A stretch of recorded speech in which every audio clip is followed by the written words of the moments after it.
तुमके का लगा था सूरज भाई, तू कौने दुनिया में बाड़ा, का करत अड़ा इस समय, कहाँ बाड़ा, का करत अड़ा, कुछ पता नहीं चलता।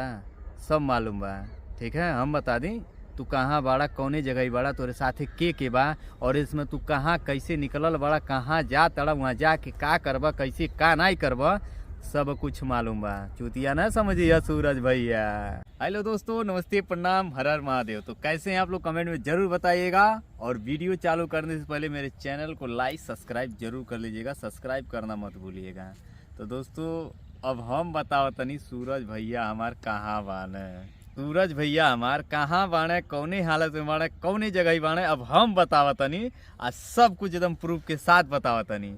तो सूरज भैया दिमाग तो तू बहुत बढ़िया लगोला मर्दे, अरे कितनों का बड़न भाई हो भैया, मजा आवत है। तू इंटरेस्टेड कहानी देख के बहुत मजा आवता है, न जान हमके मजा आता है, सब्सक्राइबर लोग को भी मजा आता है, पब्लिक के भी बहुत मजा आता है। तो अपने आप के प्रूफ करे खातिर और 1 लाख रुपया लेवे खातिर सूरज भैया हमार निकल गई बाणे ट्रेन से बम्बई। तो अभी नु कहाँ बाड़े, अभी बाड़े दोस्तों ट्रेन में। सूरज भैया दिमाग तो बड़ा गजब लगैला भैया, कल सल तक रहला तू खलीलाबाद, रात में तू पकड़ ला ट्रेन, इसमें बाड़ा तू ट्रेने में। वीडियो हिमाल तुआर आवत नहीं बाटे।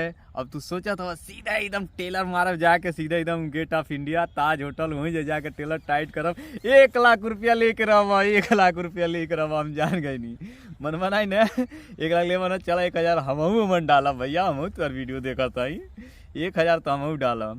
जा भैया एक खूब बढ़िया से बारकोड डलिया, 1 लाख रुपया लिया, भौजी को मुँहवा दिखा दिया। हम कहीं मरते देखा थोड़ा कितना बेइज्जती होता भौजी मुँहवा, भौजी मुँह ना तू दर्शावा ताड़ा, कितना बेइज्जती होता है। कैसन कैसन वीडियो बना था भौजी के मुँह देखे खातिर, दिखा दो भैया, एक बार दिखा दो नौकी भौजी के मुँह। अरे नया साल में नौका भौजाई के मुँह देखब, देहब खूब अच्छा गिफ्ट, मुँह देखाई नेगाई कह जाला ना, नेग नेग नेग देव 1000 रुपया। तो चला भैया ई तरह तनी सब बड़न भाई से मजाक रहल है, अब तनी बात कही जाता कुछ सीरियस मूड में।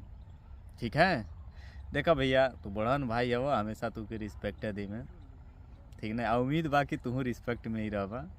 ठीक है, चमचन के तन दूर रखिए, फिर से कहता नहीं क्योंकि चमचन उनके हम तन को बक्से नहीं लाई। ठीक है ना, थोड़ा हम दूसरे किस्म का आदमी हैं, हम 1% भी नहीं चमचा लोग के बक्से यहाँ। ठीक है, तो चमचे लोग के इस चीज़ से दूर रखा सूरज भैया, ज़्यादा अच्छा रही। व्यक्तिगत है, व्यक्तिगत वीडियो है, व्यक्तिगत वीडियो आपस में रहे चला, अच्छी बात है। ठीक है, और रही बात आपकी सच्चाई का, तो हमें तो कुछ बोलना नहीं, तमाम इस चैनल पे तमाम देखिए का छूटा था वीडियो।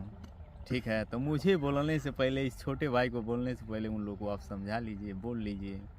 ठीक है, देखिए हम टोटली अगर जो खुल के विरोध में उतारते ना तो बहुत कुछ अब दाएँ वीडियो छूटत, एक ही दिन हम 3-3 4-4 वीडियो छूटत, अब प्रूफ के साथ छूटत। लेकिन हम तनी सा भौजाई के मुँह देखल चाहता नहीं ना, तो इसे तनी सा ज़्यादा इंटरेस्ट बानी, बस यही माले सोचे तनी तनी भौजी मुँह हम कब देख लें। तो जा भैया मुंबई तो तू जैते बाड़ा, जाके तू का करवा हमके सब मालूम बा, जाके खूब बढ़िया टेलर टाइट करवा। ये है ताज होटल, ये है गेट ऑफ इंडिया, ये है हमारे बारकोड, और जल्दी भेजो 1 लाख रुपया। ठीक है, और नए साल में पार्टी करना है, मुर्गा भुजना है। अरे नया नया साल है, नया नया माल है, नया नया मुर्गा है, जियो गेट ऑफ इंडिया पर नया साल बनी।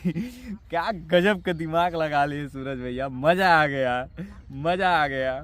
जान ला मऊ ऐसे घूंघट वाली मेहरारू लेके एक दिन भागो भागो, मऊ के 1 लाख रुपया मिली, बड़ा जल्दी मिली 1 लाख रुपया।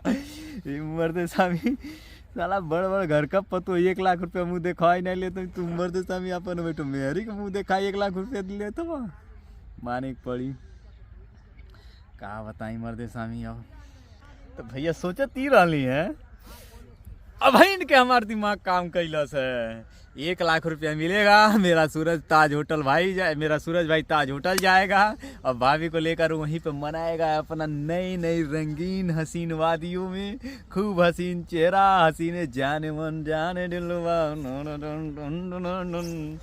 तो हम जानते हैं नए साल में आप हमको गिफ्ट देंगे और भाभी जी का मुंह दिखाई गिफ्ट देंगे।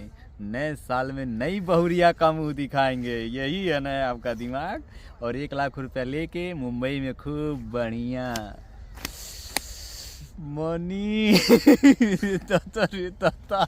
अरे भाई कहिया हमारे नसीब में दूधू मेहरारू है दादा रे दादा। हमहू के मिल जात नया नया साल में और 1 लाख रुपया और एटो मेहरारू करे दादा रे जिंदगी एकर भाई हमारो एकदम हरियर हो जा।